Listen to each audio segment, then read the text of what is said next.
하나님의 은혜 말씀은 구약성경 1043페이지에 있는 이사야 60장 21절로 22절 말씀입니다. 구약성경 1043페이지에 있는 이사야 60장 21절로 22절 말씀, 우리 다 같이 한 사람 읽는 것처럼 한 목소리로 합독하도록 하겠습니다. 21절 2절입니다. 함께 있습니다.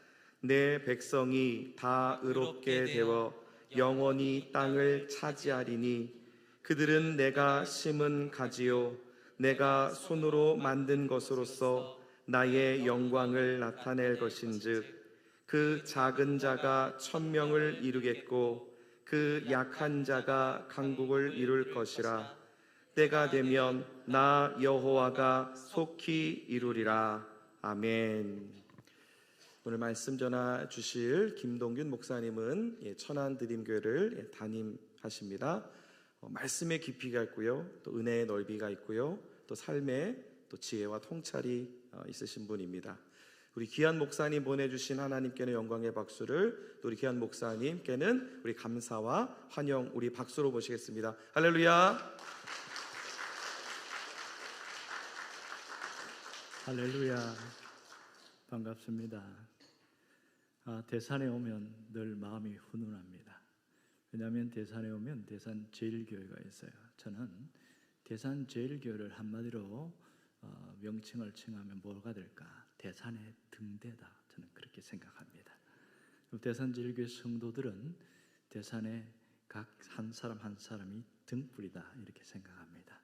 움직이는 곳마다 대산의 불이 모든 어둠의 장악에 환하게 비치게 되어지고 새로워질 거라 생각을 합니다.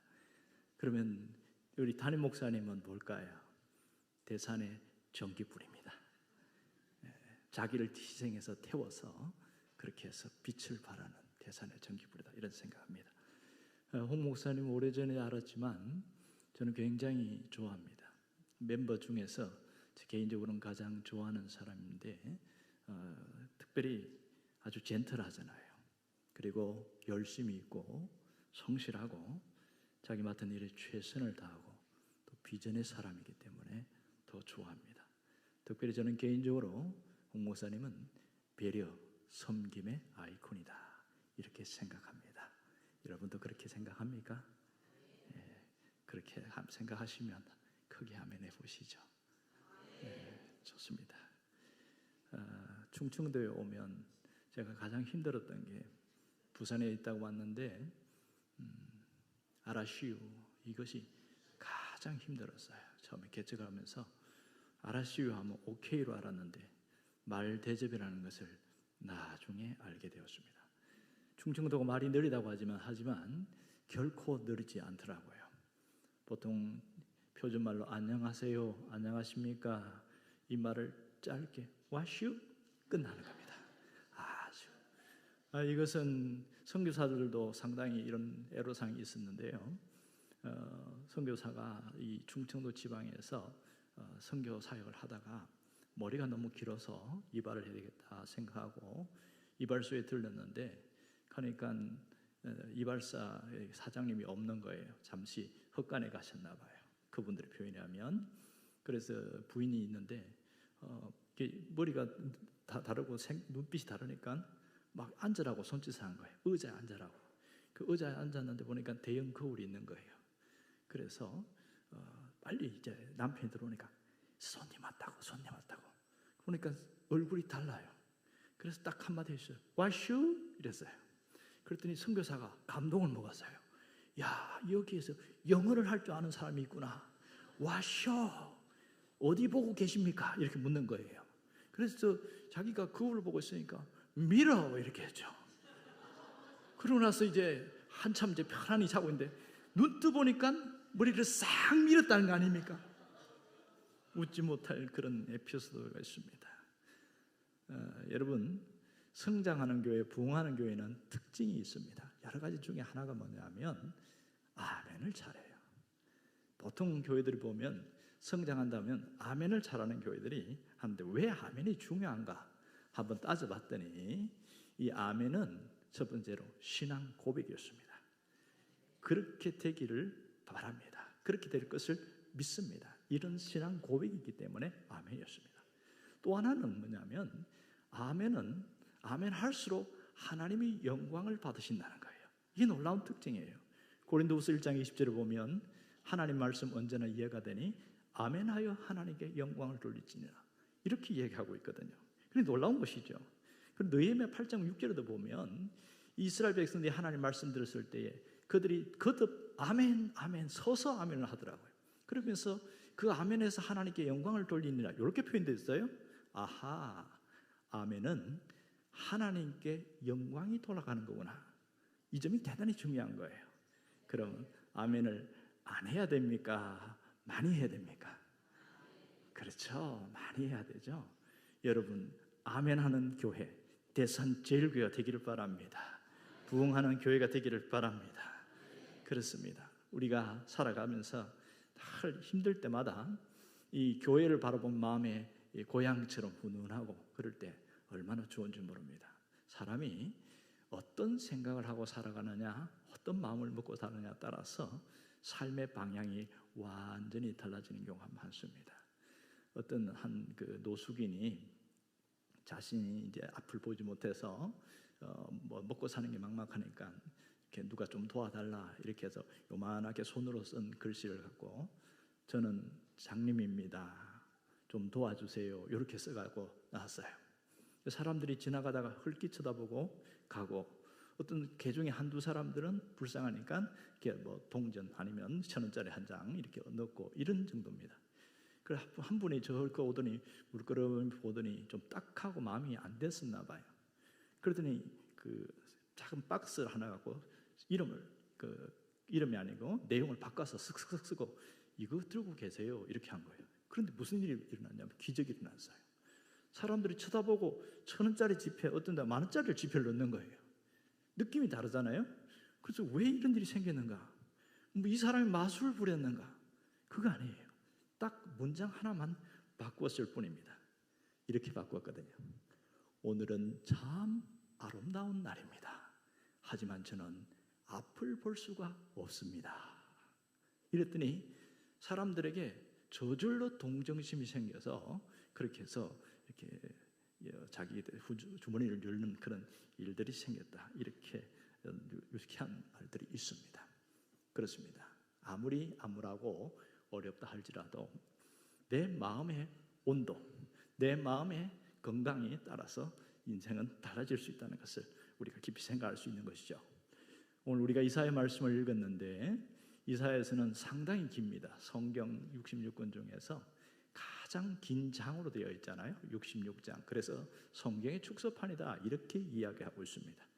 이사야는 딱 1부, 2부로 나눠지는데 1부는 1장부터 39장 이 심판에 대한 얘기를 하고 있고 2부는 40장부터 60장까지 회복에 대한 이야기를 하고 있습니다. 그 중에 오늘 60장을 읽었는데 그 중에서 한 부분인데 이 60장은 회복의 하이라이트다 이렇게 얘기를 합니다. 그 중에서 오늘 가장 핵심적인 부분 오늘 두 절을 읽었습니다. 22절에 보면 이렇게 나오죠. 다시 한번 말씀을 볼까요? 다 같이 한번 읽어봅시다. 그 작은 자가 천명을 이루겠고 약한 자가 강국을 이룰 것이라. 때가 되면 나 여호와가 속히 이루리라. 자, 여러분 성경을 자세히 보신 분들은 반복되는 말이 있네 이걸 알았을 거예요. 뭐가 반복되고 있죠? 이루리라. 이루겠다는 말이 3번 반복되고 있습니다. 여기 보면 여기 작은 자가 천명을 이루겠고 약한 자가 강국을 이룰 것이다 하고 또 여호와가 속히 이루겠다 이렇게 말합니다. 자, 이 이룬다는 말이 굉장히 좋은 말이고 은혜로운 말입니다. 좀 어려운 표현을 쓰겠습니다만은 히브리어로 보면 아사 이런 표현입니다. 제가 이 히브리어 단어가 안 외워져 가지고 우리식으로 외웠습니다. 아싸 이러니까 잘 외우시더라고요. 이 아사라는 건데 이루다, 완성하다, 달성하다 뭐 이런 뜻이에요. 그러니까 하나님이 창조하다는 것과는 별 다른 단어인데 성경에 이룬다는 단어가 굉장히 많이 나옵니다. 그래서 어떤 분이 설교한 걸 가만히 들어봤더니 여러분 우리에게는 아사의 은혜가 있어야 됩니다. 제가 처음에 그걸 이해를 못했어요. 아사의 은혜가 뭐야? 아사는 알겠는데 아사는 모르겠더라고요. 이분이 지금 히브리어 쓰고 있는 걸 제가 못 알아들었거든요. 여러분, 하나님이 이루시는 아사의 은혜가 있기를 바랍니다. 그런데 목사가 못 알아듣는 말을 하는가 이해가 안 됐어요. 나중에 보니까 히브리어를 하고 있더라고요. 근데 하나님이 이루시는 놀라운 역사, 이게 아사의 은혜였던 것을 믿습니다. 여러분에게도 그런 은혜가 있기를 바랍니다. 이런 놀라운 역사들이 계속 나타나기를 원합니다. 하지만 이 말씀을 받은 이 이스라엘 백성들은 어떤 마음이었을까요? 이 이사야는 상당히 오랜 기간 사역을 했습니다. 아마 선지자 중에서 가장 많은 활동을 한 것 같아요. 우시아 때부터 므낫세 때까지가 한 약 58년간 사역을 했는데 마지막에는 순교했다, 그런 얘기가 있습니다. 그런 긴 시간 동안 자신이 왕족인데 그런 긴 시간 동안 사역을 하면서 이 100년 혹은 150년 후에 일어날 일에 대해서 예언을 해놓았던 것이 이사야서의 말씀입니다. 그런데 그 당시 사람들은 이게 무슨 말인지 몰랐겠지만은 후대에 포로로 잡혀갔던 이스라엘 백성들은 이 이사야 말씀을 듣고서 굉장히 어떤 분은 감동을 받기도 하고 어떤 분은 화가 나기도 하고 뭐 그랬을 것 같아요. 아니, 망할 것을 알았으면 하나님이 막아주셔야 되는 거 아니냐, 이런 분도 있었을 것이고, 어떤 분은 우리가 잘못해서 나라가 망했다 회개하는 분도 있었을 것이고, 누가 많을 것 같아요? 먼저 하나님이 막아줘야 된다는 사람이 훨씬 많았을 겁니다. 자, 이 사람들이 오늘 이 60장 22절 말씀을 들었을 때 어떤 마음이 있을까요? 은혜가 될까요? 화가 날까요? 화가 나겠죠. 왜? 예루살렘 성은 불태워졌고 성전이 다 무너졌고 나라는 망해서 포로로 잡혀가고 다 뿔뿔이 흩어진 상황 속에서 지금 살 길이 막막해요. 희망이 없어요. 절망적인데 하나님은 거꾸로 이야기하고 있잖아요. 뭐라고 그래요? 작은 자가 1000명을 이루겠고 약한 자가 강국을 이룰 것이다. 현실과 동떨어진 얘기를 하고 있으니 이것은 받아들일 수가 없는 거죠. 불가능한 얘기를 하고 있는 거예요. 말도 안 되는 얘기를 한다. 그들은 무슨 생각할까요? 허황된 생각, 허황된 말씀이라고 그렇게 생각할 수 있습니다. 그러면 하나님은 이걸 알아요, 몰라요? 아십니다. 그들이 믿든지 믿지 않든지 하나님은 이루시는데 왜 이루시는지 아세요? 그것은 약속 때문입니다. 일찍이 나라가 망하기 전에 예레미야를 통해서 하나님이 70년 후에는 포로의 생활에서 돌아올 것이다, 하나님 말씀하셨거든요. 그것을 이루시는데 기가 막히게 일하십니다. 하나님의 역사하시면 진짜 놀라운데요. 세계 역사에도 보면 당시의 신바빌로니아, 성경은 바빌론이라고 나옵니다. 그 나라가 가장 번창했을 때에 순식간에 망해버려요. 그런 건 없거든요. 한 나라는 흥망성쇠는 한참 번창하다가 부패하고 서로 싸우고 갈라지고 이렇게 하면서 쇠퇴기를 거치다가 나라가 새로운 나라가 들어서는데 유일하게 신바빌로니아, 이 바빌론 나라는 갑자기 망해버렸어요. 페르시아한테 망해버렸습니다. 누가 하신 일이냐? 하나님이 하신 거죠. 그러고 나서 고레스 왕이 등장합니다. 세계사에서는 키루스라고 나옵니다. 이 고레스가 이 유다 백성들을 향하여 칙령을 선포하면서 너희들이 고국으로 돌아가기를 원한다면 가도 좋다, 이 일들이 나중에 일어나죠. 그런데 지금은 이 말씀을 받고 있는 이들은 아직 그런 때가 오기 전이니까, 이루기 전이니까 말씀에 대해서 아멘으로 받기가 너무너무 어려운 거예요. 너무너무 힘든 것이죠. 그러나 성경에서 하나님이 이 말씀을 강조하고 있는 이유가 뭘까요? 당시 이스라엘 백성들에게 뭘 원할까요? 그것은 이 현실의 절망적인 현실에 매몰되지 말고 하나님의 역사하심을 보라는 거예요. 하나님의 일하심을 믿으라는 거예요. 하나님은 살아계심을 안다면 그 역사하심을 하나님의 말씀하신 것이 이루어진다는 것을 분명히 깨닫기를 원하신 것이죠. 오늘 우리 현실도 마찬가지 아니겠습니까? 현실은 보면 암담하고 성경의 말 약속은 너무 거창하고 너무 대단해요. 그러니까 말씀을 보면 기대감이 부풀다가 내 형편과 처지를 보면 실망이 되어지고 그럴 때가 굉장히 많습니다. 여기에서 격차가 너무 벌어지는데 이거 어떻게 메꿀 거냐고요. 하나님은 어제나 오늘이나 영원토록 동일하신 분인 줄 믿습니다. 하나님은 시간에 관계없이 움직이시는 분이십니다. 바벨론 그때 역사하신 이스라엘 백성들에게 그 절망적인 상황이나 지금 이런 수천 년이 지난 이 지금이나 하나님은 시간의 개념이 없이 함께 동일하신 하나님이십니다. 그렇다면 우리에게도 똑같은 얘기 하시겠죠. 오늘 우리에게도 이사야 말씀을 통해서 똑같은 얘기를 합니다. 작은 자가 천명을 이루겠고 약한 자가 강국을 이루게 할 것이다. 이 말씀을 받을 때 아멘이지만 실상 내 현실을 보면 한숨이 나올 때가 똑같습니다. 이스라엘 백성과 마찬가지죠. 그러나 오늘 이 말씀에서 분명히 주시는 메시지가 있어요. 그게 뭘까요? 이것은 우리가 회복된 인생을 살기를 원하신다는 겁니다. 누가요? 하나님이 그렇게 살기를 원하신다는 것이죠. 이런 회복된 인생을 살기를 기대하는 사람은 현재가 아닌 미래에다가 내 모든 것을 방향 설정하고 살아가야 합니다. 그러니까 미래에 모든 것을 두고 살아가야 이겨낼 수 있어요. 환경도 이겨내고 현실도 이겨내고 자기 자신도 이겨낼 수가 있어요. 모든 것을 이겨낼 수 있는 힘은 바라봄에 있습니다. 누구를 바라봐요? 하나님을 바라보고 하나님의 약속을 바라보는 것이죠. 그럴 때에 놀라운 하나님의 역사가 있습니다. 지금은 자기 십자가를 지고 가는 그런 힘든 길을 가는 사람도 있어요. 하지만 그런 상황 속에서 하나님은 여전히 살아계신 분이고 여전히 역사하시는 분이고 우리와 함께하는 분이라는 사실이죠. 그러므로 미래를 바라보고 오늘을 살아가는 사람이 진짜 신앙이라고 할 수 있습니다. 우리가 살다 보면 때로는 손을 놓고 싶을 때가 참 많아요. 그런 때가 참 많습니다. 너무 거대한 현실에 짓눌리다 보면 힘이 빠져버려요. 더 이상은 못 견디겠다. 더 이상은 내가 버틸 수 없다. 그런 때가 옵니다.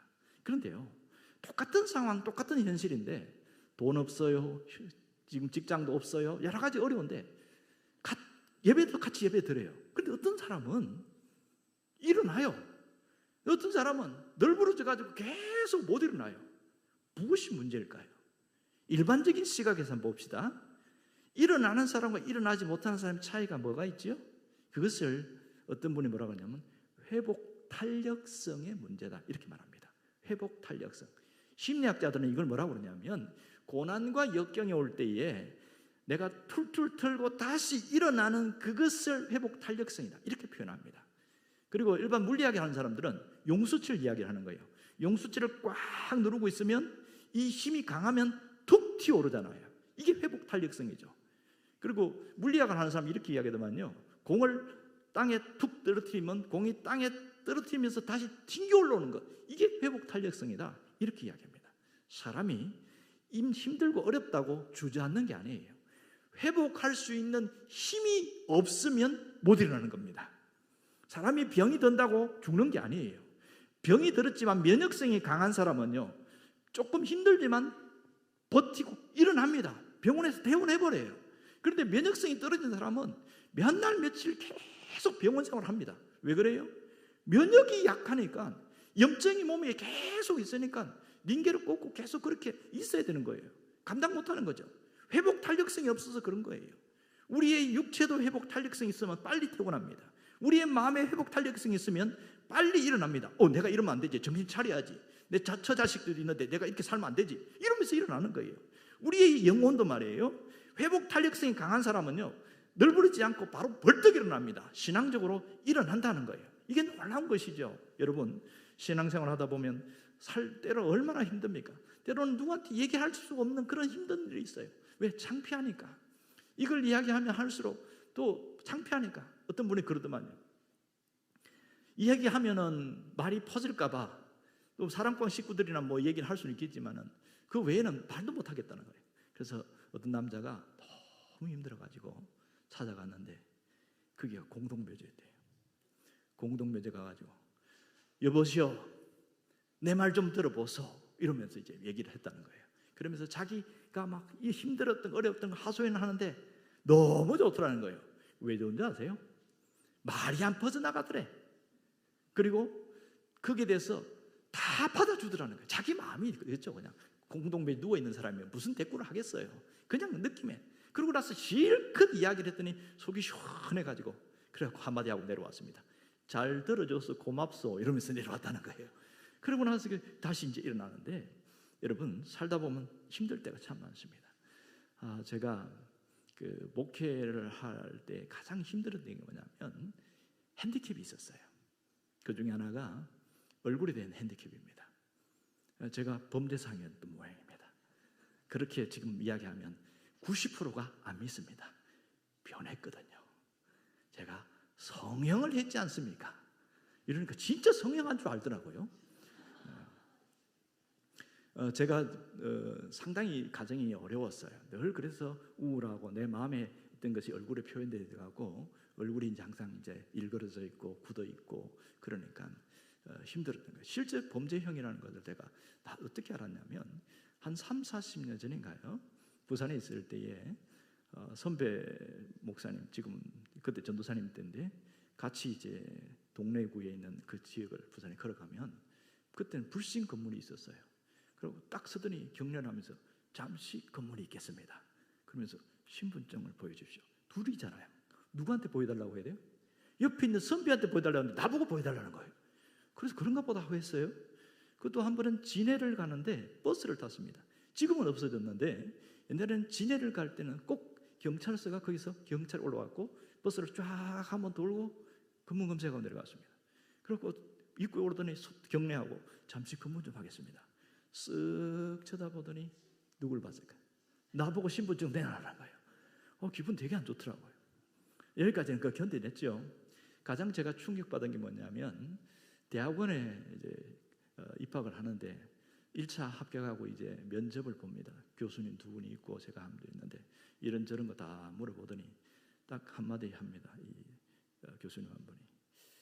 그런데 말이야, 자네 그 얼굴 갖고 복귀할 수 있겠나? 와, 제가 얼마나 심각한지 알겠지? 와, 제가 할 말이 없어서 어쩔 수 열심히 하겠습니다. 그랬더니 합격시켜줬어요. 대학원 나왔습니다. 그때부터 내가 이 얼굴의 핸디캡을 벗어날 수가 없었던 거예요.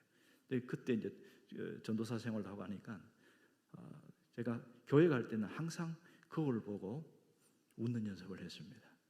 웃는 연습하는데 그게 얼마나 바보스럽던지 그래도 해야 돼. 나는 해야 돼. 그렇게 하면서 사는데 굉장히 저한테는 고통스러웠어요. 교인만 보이면 안녕하세요. 이런 연습을 했죠. 그렇게 하다가 제가 천안에 2005년도에 개척하러 왔는데 여전히 저한테는 얼굴에 대한 콤플렉스가 있는 거예요. 얼굴에 대한. 여전히 그것이 안 풀어졌거든요. 아무리 기도해도 하나님 응답하지 않더라고요. 하나님, 나는 돈이 없어서 성형수술도 못하는데 하나님, 나 성형 좀 해주세요. 말도 안 되는 기도를 한 거죠. 말도 안 되는 기도를 하는데 이 기도가 응답이 된 적이 있습니다. 제가 부산에서 올라와서 2년 차? 2년, 한 3년 안 됐는가 봐요. 갔는데 제가 바로 교회 옆에 있는 주유소에 자주 가는데 20대, 한 25, 6세 되는 여자 청년인데 약간 남자처럼 생긴 청년, 털털합니다. 이분이 참 잘하고 저보고 이제 목사인지 모르니까 사장님 그래요. 교회차 이름도 안 새겨졌을 때니까요. 그래갖고 이제 사장님, 내가 가면 사장님이에요. 한 번은 이런 이야기 하는 거예요. 이렇게 주유를 하다가 사장님 좀 이상한데요. 왜? 내 얼굴에 뭐가 묻었어요. 아니 그게 아니고요. 꼭 목사님 같아요. 그러는 거예요. 이야, 그 말이 하나님의 음성으로 들리는 것이죠. 그렇게 되었어요. 그때 이제 반말을 그래 맞다 내가 목사다 이랬어요. 그 이후부터 얼굴에 대한 콤플렉스가 싹 벗어났습니다. 이게 사람이 회복 탄력성이 필요한데 저는 이 콤플렉스가 나를 짓누르고 있어서 회복이 안 되는 거예요. 억지로 인상을 펴고 그렇게 바꾸고 하나님 내 얼굴 좀 성형 좀 해주세요 이렇게 하는데 돈이 없어서 성형 수술도 못 하거든요 이랬는데 말도 안 되는 기도가 이루어진 거죠. 이루어졌습니다. 그래서 제가 이 얘기하면 아무도 안 믿습니다. 왜냐하면 그때 얼굴과 지금이 많이 달랐었거든요. 할렐루야. 여러분, 말도 안 되는 일 같지만 하나님은 불가능한 것을 가능케 하십니다. 우리 삶에 역사하셔요. 문제는 내가 얼마나 버틸 수 있냐는 거예요. 내가 말도 안 되는 기도를 몇 년 동안 했겠어요. 그 신학교 들어가면서부터 대학원 들어가면서부터 기도했잖아요. 응답이 안 됐죠. 수년 동안 응답이 안 됐어요. 하지만 간간히 생각나면 또 기도하고 나는 안 이루어질 줄 알고 기도한 거예요. 왜? 말도 안 되는 얘기잖아요. 성형 좀 해달라고 하는데 말도 안 되는데 바꾸는데, 그래서 어떻게 됐는가 한번 과학적으로 따져봤더니 얼굴에 수십 개의 근육이 있는데, 혹 더 수십 개에서 100개 더 이상 넘어가는 근육이 있는데, 이게 자꾸 움직여서 변화되면 사람 얼굴이 달라진다, 이렇게 얘기를 합니다. 아, 과학적으로는 일리가 있는 얘기구나. 그래서 좀 달라졌어요. 제가 험악한 얼굴에서 그래도 괜찮게 봐줄 만한 얼굴로 달라졌습니다. 이게 회복 탄력성이 일어난 거죠. 내 안에서 그때부터는 자신감이 생긴 거예요. 어디 가면 얼굴 가리고 숨고 사진 찍는다 그러면 도망가고, 그랬던 자신감 없던 그 모습에서 자신감이 생겨버렸습니다. 내 안에 뭐가 생겼어요? 회복 탄력성이죠. 그 출발이 뭐였습니까? 기도였습니다. 말도 안 되는 그 기도가, 이루어질 것 같지 않은 그 기도가 이루어지는 것이죠. 여러분, 우리는 똑같은 상황, 똑같은 현실 속에서 이걸 비관적으로 볼 것이냐, 낙관적으로 볼 것이냐, 여기에 따라서 많이 달라지는 거 익숙하게 알고 있습니다. 왜? 하도 많이 들었으니까. 그런데 이 얘기할 때마다 꼭 예를 드는 게 뭔지 아세요? 컵이에요. 여기 컵이 있거든요. 지금 이게 보이지 않지만 이게 맑은 투명잔으라고 생각해 봅시다. 자, 절반 물이 있어요. 여러분은 절반 물이 있을 때 첫 나올 말이 무엇입니까? 두 종류입니다. 하나는 반밖에 없네, 이렇게 하는 분이 있고요. 와, 반이나 있네, 이렇게 말하는 사람이 있습니다. 반밖에 없네, 일반적으로는 거의 그렇게 얘기해요. 왜? 눈에 보이는 대로 이야기하는 거. 절반밖에 없으니까 반밖에 없다는 게 그게 잘못된 말 아니거든요. 그런데 훈련된 사람은요, 반이나 있네, 이렇게 말합니다. 이게 어떻게 차이 나는 줄 아세요? 반밖에 없네 하는 사람은 자기 현실에 직격탄을 맞으면 비관적으로 좌절하고 말이 어둡고 내 마음이 힘들고 그대로, 그러다가 신앙 때문에 일어서기도 하지만 늘 직격탄을 맞는 거예요. 하지만 훈련된 사람은 반이나 있다고 하면서 다시 일어날 힘을 갖습니다. 이게 회복 탄력성입니다. 여러분, 하나님은 우리에게 이런 은혜를 주십니다. 신앙의 힘은 바로 여기 있는 거예요. 세상의 사람들은 자기의 마음을 가다듬고 10번, 20번, 100번 자기 암시, 자기 훈련을 통해서 하지만 우리는 신앙을 통해서 바꿔나가는 겁니다. 그 중심에 누가 있냐? 하나님이 계신 거죠. 하나님 우리에게 원하는 게 뭔지 아세요? 하나님은 우리가 무너진 삶을 사는 것을 원치 않습니다. 혹여 무너졌더라도 다시 회복된 삶을 살아가기를 원하고 계십니다. 여러분에게 놀라운 회복이 있기를 바랍니다. 무너진 인생은 회복된 인생으로 살아가기를 원하고 있습니다. 이것이 하나님이 원하는 우리의 삶입니다. 여러분, 한 사람 한 사람 때로는 무너졌다 이렇게 쓰기도 하고, 또는 치명적인 어떤 실수 때문에 다시 그 자리를 못 올라가서 늘 한탄하고 가슴을 치는 사람도 있습니다. 그러나 하나님은 살아계시기 때문에 그 하나님께 붙들리기만 하면 새로운 모습으로 일어설 수 있다는 사실입니다. 여러분, 어떻게 하면 될까요? 회복된 인생으로 계속 나아가려면 어떻게 하면 될까요? 분명한 것은 하나님을 우리 인생의 상수로 삼아야 한다는 겁니다. 상수가 뭔지 아세요? 수학의 값이 상수라는 게 있고 변수가 있는데, 상수는 변하지 않는 값을 말합니다. 언제나 그 값은 변하지 않아요. 우리 인생에 하나님이 상수가 되어지면 신앙이 변하지가 않아요. 그러나 가끔 보면 하나님이 상수가 아니고 나 자신이 상수가 된 그런 삶을 사는 사람이 있습니다. 내가 변하지 않는 값이 하나님이 도와주셔야 돼요. 이런 분이 있더라고요. 똑같이 예수를 믿고 똑같이 기도하고 똑같이 신앙생활하는데 왜 이렇게 신앙생활하는 모습이 중심이 다른 거예요? 하나님이 상수가 돼야 돼. 변하지 않는 값이 되어야 이게 이길 수 있는데, 그렇지 않은 사람들은 다른 거예요. 자, 보세요. 오늘 21절에 보면 뭐라고 이야기했어요? 21절에 보면 네 가지를 이야기하고 있습니다. 자, 한번 띄워주십시오. 21절. 자, 내 백성이 다 의롭게 되어. 첫 번째 뭐라고 해요?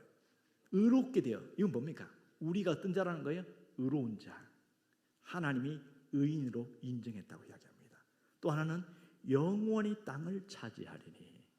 이것은 이 땅의 부동산을 다 차지한다는 얘기가 아니라 하나님의 나라의 백성으로서 그 나라를 형성해 나갈 것이다. 예수님을 통해서 이루어질 하나님의 나라를 얘기하고 있습니다. 그 다음 이어지는 얘기 보면 그들은 내가 심은 가지요 내 손으로 만든 것이라고 했습니다. 이것은 하나님이 우리를 어떻게 보시냐, 심은 가지, 하나님의 작품이라는 거예요. 하나님의 걸작품이고 하나님의 백성이라는 것을 분명히 이야기하고 있습니다. 그럼 어떻게 살라는 거예요? 나의 영광을 나타낼 것인죠. 하나님의 영광을 나타낼 자로 이렇게 살아갈 자로 하나님이 만들겠다는 겁니다. 누가? 하나님을 상수로 삼는 자들에게 이런 놀라운 역사 하나님이 일으키시겠다는 거예요. 누구를 통해서? 바로 저와 여러분을 통해서 그 일을 하시겠다는 겁니다. 지금도 이 말씀을 우리에게 주시는 이유가 뭘까요? 지금도 이 말씀을 듣는 자들에게 동일한 하나님의 역사가 나타나기를 원한다는 것이죠. 여러분, 하나님이 변수가 되면 어떤 일이 일어난 줄 아세요? 아무리 회복이 되어도, 하나님이 아무리 다시 복을 주고 하나님 좋은 일이 생겨도 변수가 되면 신앙이 무너지는 사람이 있어요. 제가 목회를 하다 보니까 그런 사람이 생기더라고요. 자, 너무 힘들어요. 몸이 아팠어요. 그래서 24년 동안 몸이 아파서 약을 24년 동안 먹었으니까 굉장하잖아요. 그러니까 보니까 24년 약을 먹으면요, 그 한 곳만 아픈 것이 아니라 여러 곳 다 아픕니다. 그런데 하나님의 은혜로 극적으로 싹 치유가 됐어요. 그러면 우리 생각에 이렇게 은혜로 치유되면 신앙생활을 더 잘해야 되는 게 정상이잖아요. 그런데 하나님이 변수가 되고 자신이 상수가 되니까, 치유가 일어나니까, 야, 이제 내가 여행을 할 수 있겠다. 그러면서 주일날 교회 안 나오고 여행 가는 거예요. 우와, 몸은 건강해졌으나 신앙은 더 무너졌습니다. 어떤 분은 너무너무 가난하고 너무 빚더미에 썰어 사는데, 그가 한 1년 동안 지속적으로 예배당에 나와서 기도를 했는데 정말 하나님이 극적으로 하나님의 도움의 손길을 통해서 완전히 회복이 됐어요. 빚 청산하고 싹 회복이 됐어요. 그냥 제로 상태가 아니라 플러스 상태로 회복됐어요. 그럼 정상적으로 보면 어떻습니까? 하나님이 이렇게까지 해주었으니까 더 신앙생활 열심히 하는 게 맞지요. 이게 하나님을 상수로 삼은 사람은 그렇게 한단 말이에요. 그런데요, 이게 정립이 되지 않은 사람이 있습니다. 내가 상수, 하나님이 변수예요. 그렇게 잘 되니까 처음에는 하나님께 감사하고 하나님께 영광 돌리고 하더니 딱 유효기간이 3개월 가는 겁니다. 그 다음부터 달라져요. 골프도 치러 가고요. 그 다음에 그동안 못했던 거 누리고 하고 막 이렇게 하는데, 전화해보면 목사님 지금 전화 받기 곤란합니다. 어디신데 그래요? 예, 여기 골프장입니다. 이러는 거예요. 뭐 그렇게, 과연 그게 복일까요? 이런 사람 복 주면 신앙은 더 무너지는 걸 봅니다. 그러면 하나님을 변수로 삼고 사는 사람 어떻게 해야 이 사람 신앙이 좋아질까요? 계속 어려워야 돼. 죽을 만큼 어렵다가 하나님 또 살려주세요 하면 조금 나아졌다가 또 죽을 만큼 어렵다가 좋아졌다가, 이렇게 해야 신앙이 변하지 않아. 불행 아니에요? 이거는 하나님이 원하는 삶이 아니에요. 문제는 어디 있습니까?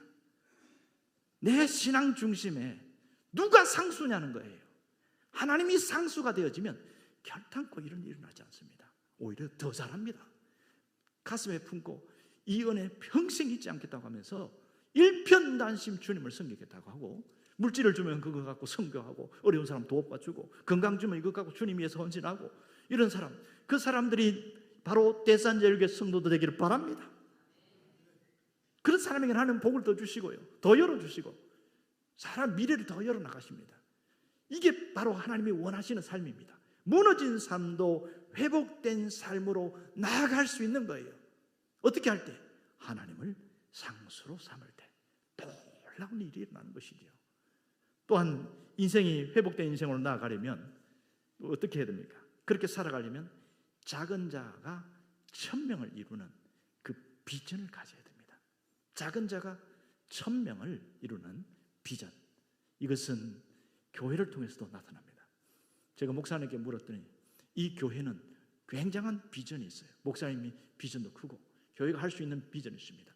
오늘 이사야 60장 22절의 말씀이 이 교회의 비전이 되기를 바랍니다. 때가 되면 속기 이루리라 하신 그 말씀이 역사가 이루기를 원합니다. 이 액면 그대로 그냥 표면적인 대로 이루어지기를 원해요. 이 교회에 1000명의 출석 성도 1000명이 넘어가는 놀라운 역사 있기를 간절히 바랍니다.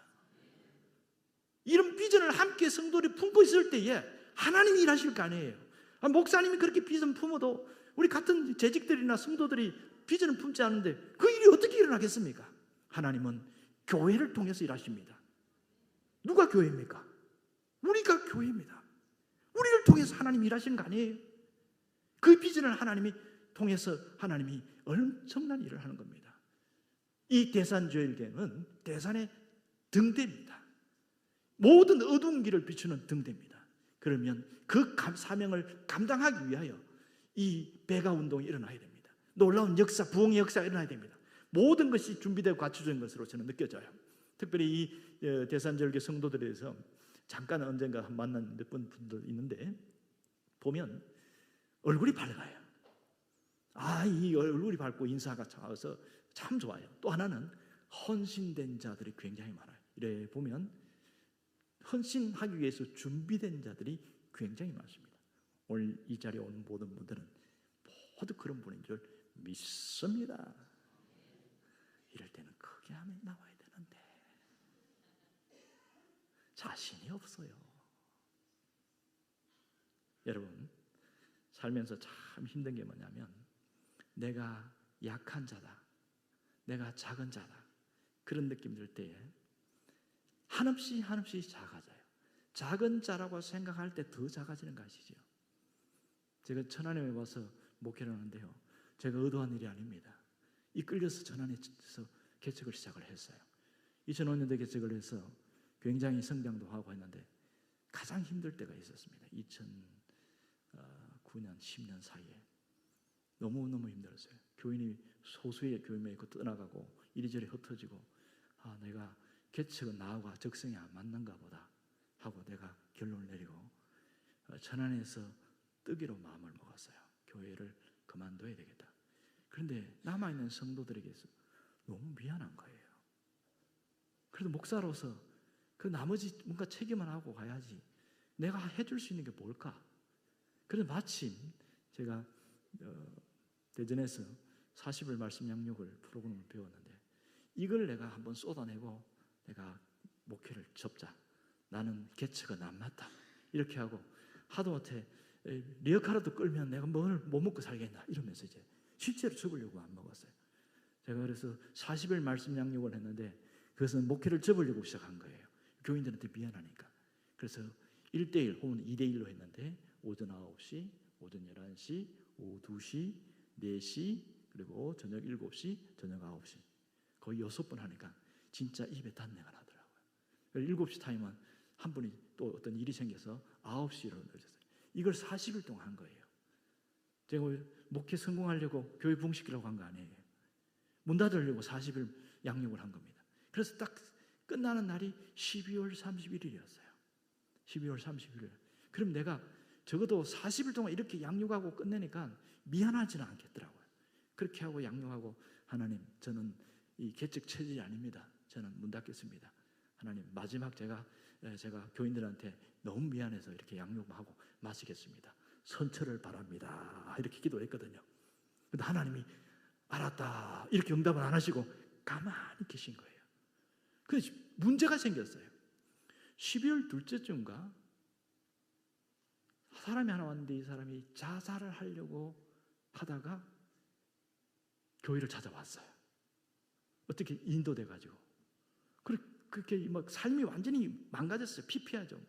뭐 경찰서 조사받고 뭐 또 감옥 갈 확률되고 뭐 온갖 뭐 여러 가지 자기가 억울한 누명도 쓰고 딱 한 사람 왔는데 이거 어떻게 해야 되나? 내가 갈등이 생기는 거예요.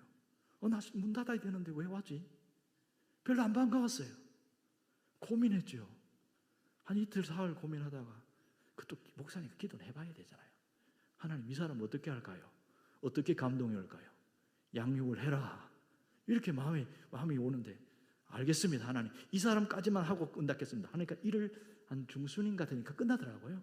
그래서 내가 이제 그럼 어차피 12월 말에 끝내나 1월 중순에 끝내나 뭐 또 끝내는 똑같으니까 하자 하고 다 앞에 끝났으니까 중간에 30일 끝나고 이 사람 한 사람들 1월 달 넘어온 거예요. 열심히 하는데 끝나기 한 주 전에 2명을 데리고 온 거 있죠.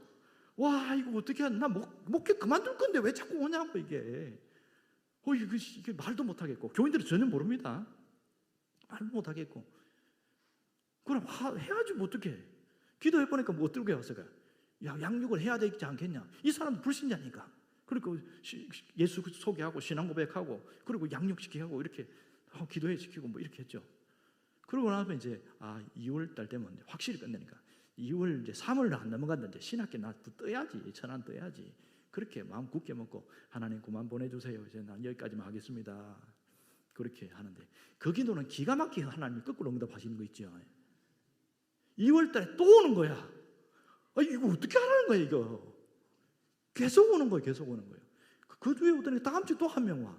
올라면 한꺼번에 오고 대충 빨리 끝내고 마무리를 하고 싶은데 이거 어떻게 해야 되죠? 해야지 뭐 목사의 사명이 뭐예요?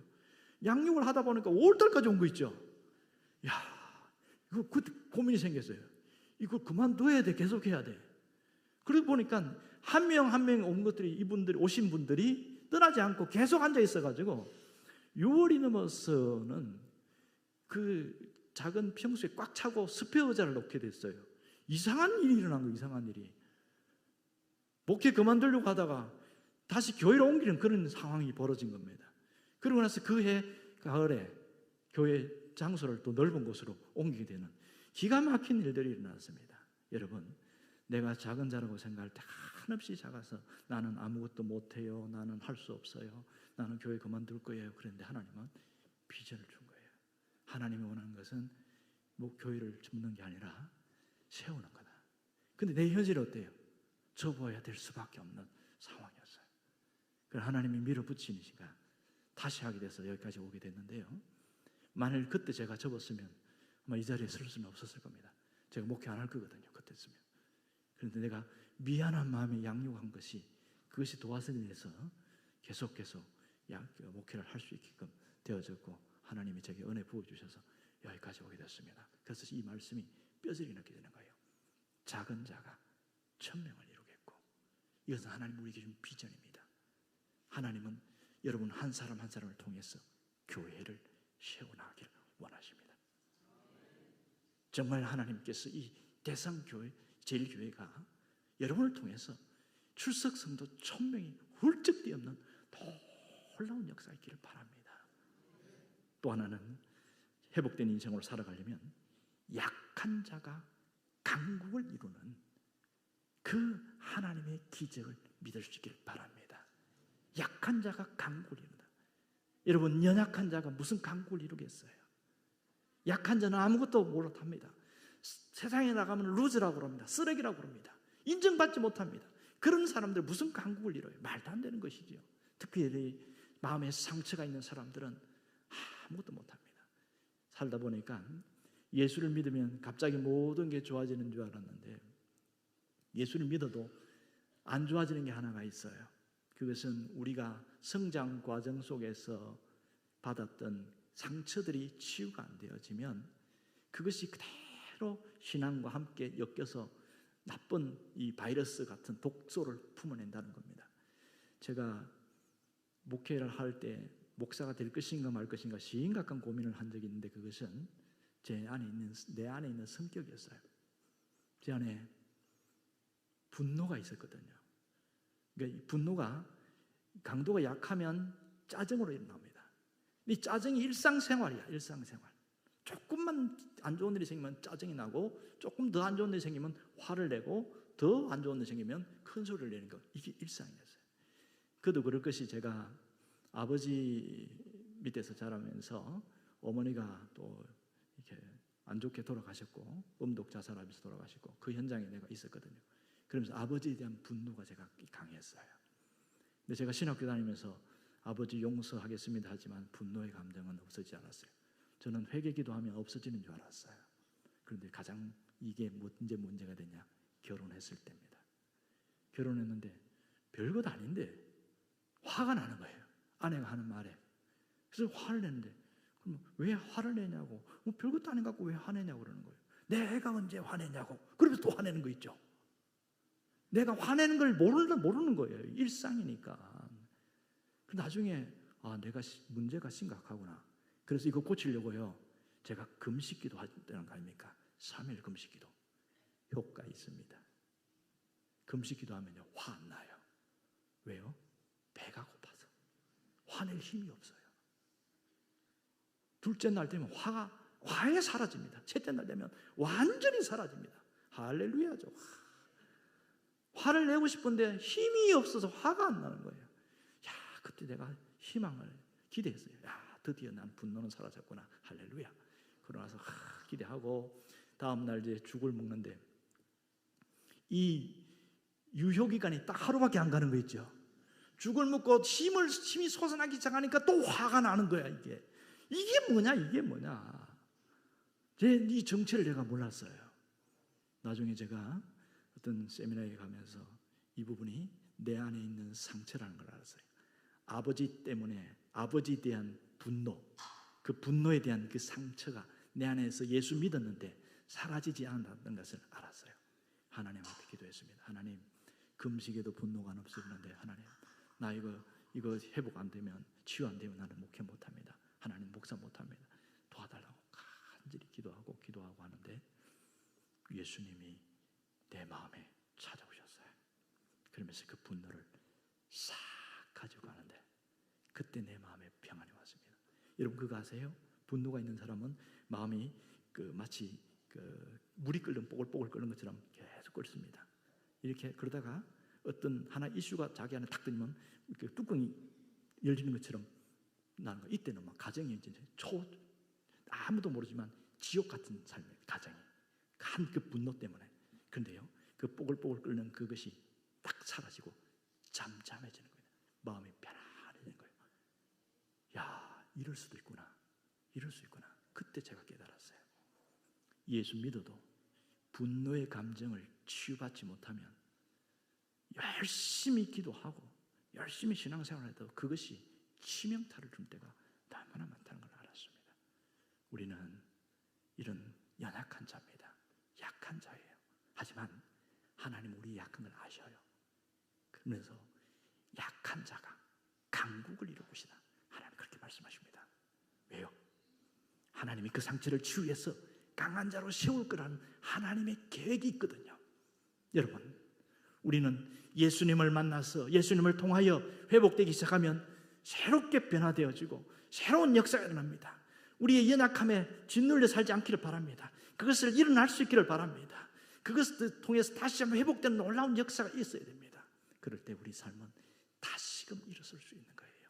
주님은 우리를 치유하기를 원하십니다. 그리고 여기 한 사람 한 사람 치유합니다. 누구에게?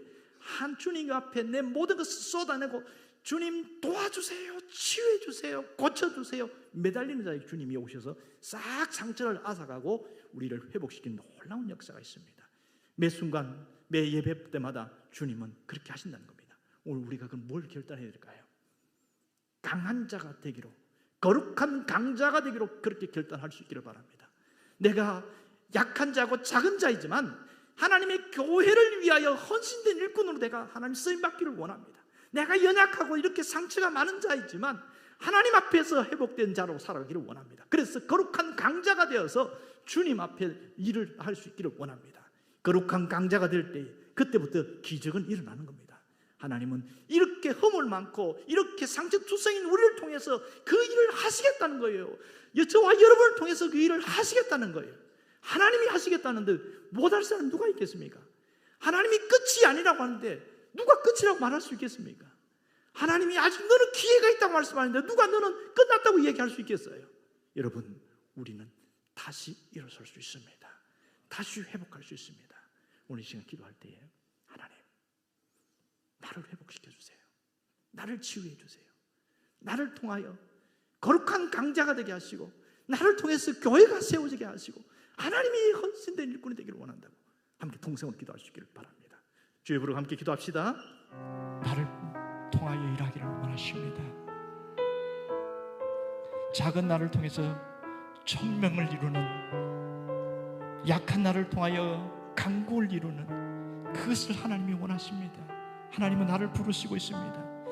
내가 부족하고 연약하더라도 하나님은 결코 후회하지 않으십니다. 오늘 하나님, 내가 주님 앞에 쓰임받기를 원합니다. 하나님, 내가 주님 앞에 쓰임받기를 원합니다. 하나님, 내가 주님 앞에 쓰임받기를 원합니다.